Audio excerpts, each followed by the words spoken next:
When my wife, Emilia Sinclair, tortures me for the 98th time just to appease Wyatt Mercer, my love for her officially dies. That's when I decide to be with her best friend, Celia Ashford, who has been pursuing me for quite some time. After spending a wonderful night with Celia, she agrees to help me fake my death so that I can receive a brand new identity and marry her in an overseas country. So I ingest the drug that can fake my death, only to wake up in the casket in advance. I can't move an inch no matter how hard I try. That's when I overhear Celia speaking with a subordinate outside the casket. Ms. Ashford, you first told Emilia to torture Elliot, then you pretended to become his salvation. Now that you've completely earned his trust, why are you still arranging for his burial after faking his death? Only by doing this will the Mercers fully believe that Elliot is truly dead. That way, Wyatt can secure his position as the heir even more. No one will ever bring up the fact that he's a bastard child. The subordinate hesitates for a moment before asking, isn't leaving Elliot in the casket for 1 week a little too long? After all, we're only digging him up on the 7th day after you hold your wedding with Wyatt. The drug can last for 5 days. I've already had someone place food, water, and an oxygen tank inside the casket. There's no way Elliot will die. In the darkness, a suffocating weight crashed down on me, sending sharp, agonizing pains radiating through my chest. It all made sense now. Celia Ashford had been the one who told my wife, Emilia Sinclair, to abuse me, only to pursue me herself and woo me into giving up everything and faking my death just so we could be together. The woman who'd promised to marry me was planning to hold a wedding with Wyatt Mercer right after burying me alive, but I had woken up too early. Worse, there wasn't any food or water in the casket, and the cramped, narrow space was choking the air right out of my lungs. Through the thick wooden lid above me, Celia's voice sounded muffled, yet her words pierced through the dark like a knife, pinning me to the floor of the casket. Back then, when Wyatt's identity as an illegitimate child came to light, his engagement to Emilia ended up going to his younger brother, Elliot. Wyatt lost everything that day, so I made it my mission to help him take back his power and status. I promised Wyatt I would always have his back. As for Elliot, I've had Emilia hurt him all these years as punishment. Letting him go now is doing him a favor. Besides, he's hopelessly in love with me that he'll spend eternity trapped in the beautiful pipe dream I spun for him. Person beside her hesitated, their voice tinged with a hint of pity. But Elliot has no idea that faking a death means an actual physical burial. Leaving a living person underground for 7 whole days is incredibly reckless. On top of that, he's terrified of the dark and he has claustrophobia. What if something goes wrong inside that? It won't, Celia replied in a tone that brooked no argument. The Mercers are meticulous, so the performance has to be flawless. It's only 7 days. In reality, the sedative will only wear off for 2 of those days, so what could go wrong? Besides, Emilia swore she'd lock him in the closet every time she was done beating him up. He should be used to it by now. Wyatt waited 5 long years for this opportunity. We need to make sure everything goes off without a hitch. Once the dust settles and Wyatt and I are legally married, I'll get a fake marriage certificate overseas to keep Elliot fooled. We'll keep him comfortably taken care of overseas and never let him come back home. Sound of their footsteps gradually faded, and no matter how hard I tried, I couldn't make a sound. The drug had left my mind completely lucid, but I couldn't move a muscle, let alone speak. As my claustrophobia took hold, I bit the tip of my tongue and forced myself to stay calm, though my back was already soaked with sweat. The pitch-black darkness reminded me of my 5-year marriage to Emilia. Every single time she mistreated me, she would lock me away in the closet. The agonizing memories flooded my mind like a tidal wave, causing my stomach to twist into knots. 2 years ago, during another one of those incidents when I was trapped in the closet, Celia had been the one to save me. The moment she opened the door, I thought I had seen an angel. I truly believed she was the light that would banish the shadows from my life. From that day forward, Celia pursued me relentlessly. She tended to my injured body, comforted my broken heart, and told me I had to be brave enough to stand up to Emilia's cruelty. How pathetic it was that I mistook her for my saving grace. I had no idea that every bit of suffering I had endured was done at Celia's behest. She instigated Emilia to hurt me, only to play the hero to heal me. And all of it had been for my older brother Wyatt. I bit down hard on my lip, desperately willing my body to move. All of a sudden I heard the door click open outside. The click of a man's leather dress shoes gradually neared, followed by Wyatt's voice. Celia, are you sure Elliot will be fine down there for 7 days? The burial is scheduled for today. He is my brother after all. I can't help but feel this is a bit too cruel. It felt as if I had seen a ray of hope in the dark. Inwardly, I screamed with everything I had, please save me. Please open the casket and look inside. One look is all it'll take for you to realize I'm awake. I don't want to be buried alive and I don't want to suffocate in the dark.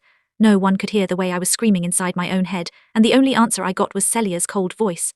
Wyatt, you're still way too soft, she said. We've been planning this for months just to get to this exact point. We can't let it all fall apart now. Did you forget how Elliot took everything from you? If it weren't for his mother, no one would have found out about your identity. Your mother wouldn't have died, you would have married the woman you loved, and you wouldn't have been expelled from the Mercer family. Don't worry. Once this is over, I'll make it up to him. My body trembled. My limbs felt numb and cramped as if countless needles were pierced into my flesh. The metallic taste of blood flooded my mouth, but I forced the thick fluid back down my throat. I didn't want Celia to make anything up to me. If they would just let me out of here, I would willingly sign away my inheritance. I'd pack up, disappear, and never cross their paths again. Wyatt seemed to be tearing up, his voice cracking. Celia, you've always been so good to me. Every time I was upset, you'd purposely set Emilia off so she'd take it out on Elliot, and then you'd have her send you the photos and videos afterward. Honestly, seeing Elliot beaten to a pulp, begging for mercy, and being locked away in that closet for 3 days straight until he was starving and dehydrated always made me feel a lot better. Celia pulled Wyatt into a tight embrace and sighed. As long as it makes you happy, hurting him 100 or 1,000 times over is all worth it. He owes you this. Inside the casket, tears burst from my eyes and my heart splintered. Celia, had this been how you saw me all along? How could anyone be this cruel? As it turned out, every instance of abuse I had endured from Emilia bore her signature. She stood in front of me pretending to be kind, pretending to save me, while behind my back, she used the footage of my torture to score points with another man. A silent laugh escaped me. Tears slid from the corners of my eyes, landed on the wood beneath me, and vanished almost at once. Maybe the pain had pushed me past my limit, because I felt a sudden burst of strength, and I managed to move my fingers. No matter how deeply I hated them, all I wanted in that moment was to live. My nails scraped against the coffin board beneath me, leaving faint marks in the wood. I prayed that they would hear me, but a second later that fragile hope was brutally shattered. The sound of passionate kissing drifted in from the outside. I could feel the weight of a man as his back was pressed against the wood. I threw everything I had into wrapping my fingertips against the boards, but they were too wrapped up in each other to notice. Their heavy breathing tangled together as they rocked against the casket, making it creak and groan continuously. The tiny sounds I had fought so hard to make were effortlessly drowned out. As she swayed her hips, Celia confessed her love for him. Wyatt, do you have any idea how long I've waited for this day? For you to finally give up on Emilia and agree to marry me. For your sake, I forced myself to seduce Elliot, no matter how much it repulsed me. Even the night I slept with him, you were the one I was thinking about. I squeezed my eyes shut and gritted my teeth, forcing myself to block out the sickening sounds of their intimacy. I had foolishly believed my will to live was them. I had foolishly believed my will to live was stronger than my hatred for them, but I was wrong. God, I hated them. The love I once felt for Celia had turned into an equal measure of hatred. More than that, I hate myself for falling in love with two women who could both hurt me without a second thought. I didn't know how long it took before everything outside finally went quiet. Just as I was about to give up and accept my fate, the lid suddenly creaked open with a narrow crack. The sudden light made my eyes sting, and when my vision finally cleared, Wyatt's handsome but subtly twisted face was the first thing I saw. His cheeks were still flushed, and his clothes were a wrinkled mess, the dead giveaway of what he and Celia had just been up to. I looked at him pleadingly, hoping he would pull me out, but Wyatt didn't seem surprised that I was awake. He merely studied me with pure, unadulterated contempt. God, you look pathetic. You're about to be buried alive. Celia's busy handling your funeral arrangements, so I figured I'd keep you company for a little while. 5 years ago, your mother found out who I really was. To make sure nothing stood in your way, she drove my mother to her death and her dad cut me out of the Mercer family. And that still wasn't enough for her, was it? You even stole my fiancé. Emilia was supposed to be my wife. You've been married to her for 5 years, and she's been abusing you for all that time, but somehow you still wouldn't divorce her. I had no choice but to let Celia pursue you instead, and you were stupid enough to fall for her. Weren't you hoping to go abroad with Celia and marry her? You stole my marriage, so it was only fair I steal yours. Your mother finally kicked the bucket. I tampered with the drug you took to fake your death. Once they bury you, you'll be awake for every second of it and feel yourself die. The day you take your last breath is the exact day I marry Celia. Every single word out of his mouth was a knife, and with each sentence my heart turned to ice. The fragile hope that had just flared up inside me was brutally snuffed out. Wyatt's lips curved, and he looked almost pleased with himself. He took the food and water that had been placed in the coffin, then said casually, "Going to die anyway, so there's no point wasting these on you. I'll leave the oxygen tank though. I want you to last a few more days. It's just a shame you won't be able to make it to our wedding." Lid slammed shut again, swallowing the last sliver of light. I dug my fingertips deep into rough wooden boards, pressing so hard that my fingernails felt ready to snap off, but my strength had drained out of me. My eyelids grew unbearably heavy, and I blacked out. When I finally came to, I was greeted by a cacophony of voices from the outside world. My funeral had begun. Guests were mingling, exchanging pleasantries and laughing, yet not a single soul out there was actually mourning my death. Mercer family's second son finally bit the dust. Word is that Emilia had beaten him half to death, but he still refused to sign the divorce papers because he didn't family want to. The muffled sounds of dirt slamming onto the casket lid echoed like thunder in my claustrophobic prison. Thud, thud, thud. Oxygen was thinning. My lungs burned and the darkness pressed into my skull like a vice. Wyatt had stolen the food and water, but he'd left the oxygen tank to ensure I suffered every second of my waking burial. "I won't die here," I swore, the metallic taste of blood filling my mouth as I bit my inner cheek to stay awake. "I will make them pay." 6 days passed in a feverish hallucination of agonizing hunger, severe dehydration, and pure, concentrated hatred. On the 7th day, just as the oxygen tank gave its final, sputtering hiss, the dull sound of shovels striking dirt broke through my fading consciousness. The lid creaked open. Blinding sunlight scorched my retinas. "Him out, quickly," a voice hissed. It wasn't Celia. It was a man named Julian Vance, the head of Vance Security, a powerful rival to the Mercer family, and my late mother's most loyal lifelong friend. Beside him stood a team of discreet medics. As oxygen rushed into my starving lungs, I gasped, coughing violently. Julian gripped my shoulder, his face pale with rage. Elliot, my God, your mother made me promise to watch over you from the shadows. When my men caught wind of Celia's fake death scheme, we tapped her phones. We let them bury you just long enough to fool them and dug you out from the rear of the mausoleum. Julian, my voice was a ruined rasp, scraped raw. Wyatt, Celia, Emilia. I know, Julian said, his eyes cold as steel. They think you're decomposing 6 feet under. Right now, Wyatt and Celia are standing at the altar in the grand ballroom of the Mercer estate, celebrating their union and taking total control of Mercer Enterprises. I looked down at my bloodied, raw fingertips where my fingernails had split against the coffin wood. A slow, chilling smile touched my lips. Good, I whispered, the weakness leaving my eyes replaced by an abyss of dark resolve. Let them celebrate. The higher they climb, the harder they'll shatter. For 2 weeks, while the world believed Elliot Mercer was dead and buried, I recovered in a high-security private medical facility under Julian Vance's protection. I didn't just heal my body, I orchestrated their downfall. With Julian's vast network, I uncovered the truth. Wyatt had embezzled billions from Mercer Enterprises using fake foreign shell companies, and Celia had been his accomplice, using her position as an heiress to launder the money. Meanwhile, Emilia's psychological collapse had already begun without me as her punching bag. Her guilt was driving her insane. It was time to play the ghost. It started with Emilia. She was sitting in her dim penthouse, surrounded by empty wine bottles, clutching a picture of us before the torture began. The lights flickered. A video file automatically cast onto her massive living room was the footage from inside the casket, a hidden pinhole camera Julian's team had installed before my burial. The video played the clear audio of Celia and Wyatt passionately kissing on top of my coffin, followed by Wyatt mocking Emilia. She's been abusing him for 5 years, thinking she was punishing him for me, Wyatt's voice mocked from the speakers. What an easily manipulated bitch. Emilia froze, her wine glass shattering on the hardwood floor. Suddenly her phone rang. A masked, distorted voice, my voice echoed through the receiver. Did you enjoy your 98th show, Emilia? Elliot. She screamed, tumbling off the couch, her face ghostly white. Are you haunting me? You beat me for a man who called you a brainless bitch, I purred softly. Look outside your window. She scrambled to the floor-to-ceiling glass. On the skyscraper directly opposite her building, a massive laser projection lit up the night sky, displaying the financial paper trail showing Wyatt and Celia framing her family's company for their massive tax fraud. You destroyed the man who loved you to empower the man who ruined you, I said coldly before hanging up. That night, Emilia's mental breakdown was complete. Armed with pure rage, she didn't call the police, she called Wyatt. Wyatt and Celia's newlywed bliss lasted exactly 14 days. They were hosting an exclusive victory banquet at the Grand Regency Hotel, announcing Wyatt's official appointment as the CEO of Mercer Enterprises. The room was packed with journalists, investors, and elite high society figures. Wyatt stood at the podium, a triumphant smirk on his face. I am humbled to take the helm of Mercer Enterprises, honoring my late, unfortunate brother Elliot. Suddenly, the heavy double doors of the ballroom slammed open. Emilia stormed in, her hair wild, her eyes bloodshot. She held a thick stack of printed documents and a heavy glass bottle. You pathetic, backstabbing bastard. Emilia screamed, her voice echoing across the silent hall. Celia gasped, stepping forward in her designer gown. Emilia, have you lost your mind? Security, get her out of here. Touch me and I'll burn this place down. Emilia roared, hurling the printed financial records into the air. Pages rained down over the horrified investors. Read them. Wyatt Mercer didn't just steal the inheritance, he and Celia set up tax havens in overseas accounts, framing all of us. And Celia, you played me for 5 years. Wyatt's face flushed with panic. She's insane, she lost her mind after Elliot died. Is that so? Emilia pulled out a flash drive and slammed it into the media center's central console at the side of the room. The massive projection screen behind the podium flickered to life. The audio of Celia and Wyatt atop my casket echoed throughout the room, loud and crystalline. For your sake, I forced myself to seduce Elliot, no matter how much it repulsed me. Even the night I slept with him, you were the one I was thinking about. Ballroom erupted into chaotic gasps. Camera flashes began going off like strobe lights. Celia turned deathly pale, stumbling backward. No, turn it off, turn it off. Wyatt grabbed Emilia by the hair, shouting, shut up, you crazy bitch, and struck her across the face. Emilia screamed, shattering the glass bottle over Wyatt's head.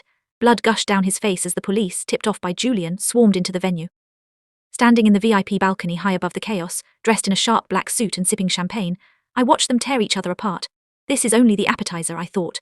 With Wyatt arrested for assault and tax fraud, and Celia's family company facing immediate stock collapse due to the leaked audio and financial scandals, both applied for emergency bail. They used their remaining offshore assets to buy their way out of jail, desperate to fix the nightmare. They fled to a private villa on the outskirts of the city to regroup. It had to be Emilia, Wyatt raged, his head wrapped in bandages, furiously packing the living room. She found out, she ruined everything. No, Celia whispered, her hands trembling as she looked at her phone. Her family had just disowned her to save their stock value. The footage was taken from inside the casket, Wyatt. How could Emilia get footage from inside? A heavy silence descended upon the room. A chill swept through the air. No, Wyatt laughed nervously. That's impossible, he's dead. We buried him, the oxygen lasted 3 days at most. Clap, clap, Clap, slow, rhythmic applause echoed from the dark hallway leading to the villa's terrace. Wyatt and Celia froze, turning around as if pulled by invisible strings. Out from the shadows stepped a tall, imposing figure in a tailored charcoal suit. My hair was styled, my face was full of life, but my eyes were completely devoid of warmth. Celia gasped, dropping her phone. It shattered on the marble floor. Elliot, Wyatt stumbled back, knocking over a crystal vase. Ghost, it's a ghost. No ghost, Wyatt, I said, my voice smooth, deep, and terrifyingly calm. Though I must admit 6 feet under is quite chilly this time of year. Celia began to shake uncontrollably, taking a tentative step toward me, her eyes filling with fake, desperate tears, the same weapon she'd used on me for years. Elliot, oh my God, you're alive. She sobbed, trying to reach for my hand. I was forced. Wyatt made me do it. He threatened me. I only put you in the casket to protect you from him. I didn't flinch. I casually dodged her touch, looking at her with absolute disgust. Save it, Celia, I said smoothly. I heard every word you said outside that casket. Letting him go now is doing him a favor. He's hopelessly in love with me. Tell me. How does it feel knowing the hopeless fool is the one holding the leash now? Wyatt grabbed a heavy brass fireplace poker, his eyes wild with desperation. I don't care how you survived, Elliot. You took my life, my title, my mother. I'll kill you with my own hands. He lunged at me, swinging the iron poker toward my head. Before he could even complete the swing, 2 massive bodyguards from Vance Security stepped out from the side doors. One caught Wyatt's wrist, snapping it back with a sickening crack. Wyatt shrieked in agony, dropping the poker and falling to his knees, clutching his broken wrist. You always blamed my mother for your bastard status, Wyatt, I said, stepping over him and pulling out a leather folder. I tossed it onto the coffee table. Read it. Trembling, Celia picked up the documents. What is this? She stuttered. Real medical and legal records from 30 years ago, I said coldly. My mother didn't drive your mother to death. Your mother tried to poison my mother while she was pregnant with me. My father found out and banished her. Your mother committed suicide out of shame when her scheme failed. Wyatt stared up, blood dripping from his head bandage, his face draining of colour. No, that's a lie, Dad told me. Dad lied to protect his own reputation, I interrupted. You spent your whole life inflicting pain on me based on a lie you crafted in your own sick head. I sat down on the leather armchair, crossing one leg over the other, watching them squirm like insects. So what happens now? Celia whimpered, falling to her knees beside Wyatt. Elliot, please, we were going to be married. I can give you everything. You have nothing left to give, I said softly. I gestured to Julian, who stepped into the room with a team of high-ranking federal investigators and police officers. Wyatt Mercer, Celia Ashford, the lead detective announced, pulling out handcuffs. You are under arrest for attempted murder, kidnapping, corporate embezzlement, and conspiracy. Attempted murder, Wyatt yelled. He's alive, he's standing right there. Yes, thanks to a miracle, Julian Vance interjected coldly. But your confession inside the casket, which was recorded on tamper-proof cameras and verified by medical evidence of poison tampering in the sedative, is more than enough to put you both away for decades. As the officers slammed Wyatt's face against the marble table to cuff him, he screamed in agony and humiliation. Celia scrambled toward me on her knees, grabbing the hem of my trousers. Elliot, please, I loved you. Part of it was real. Don't let them take me. The dark. I can't stand being locked. Bent down, grabbing her chin tightly, forcing her to look into my icy eyes. You told Wyatt I should be used to being locked in the closet, I whispered into her ear, my voice chilling her to the bone. Let's see how well you adapt to a prison cell. I pulled my pant leg from her grip and wiped my hand with a handkerchief, throwing it over her crying face as the police dragged her away, kicking and screaming. 3 days later, the storm had settled, but one final piece remained. Emilia Sinclair sat in a psychiatric holding facility, awaiting trial for her role in my years of physical abuse. Her family's company had gone bankrupt overnight, and she was completely broken. I walked into the visitation room. She wore a plain grey prison jumpsuit, her hair unkempt, her wrists bruised from self-harm attempts. When she saw me, she collapsed into a chair, crying hysterically. Elliot, I'm so sorry, she wept, pressing her palms against the glass window.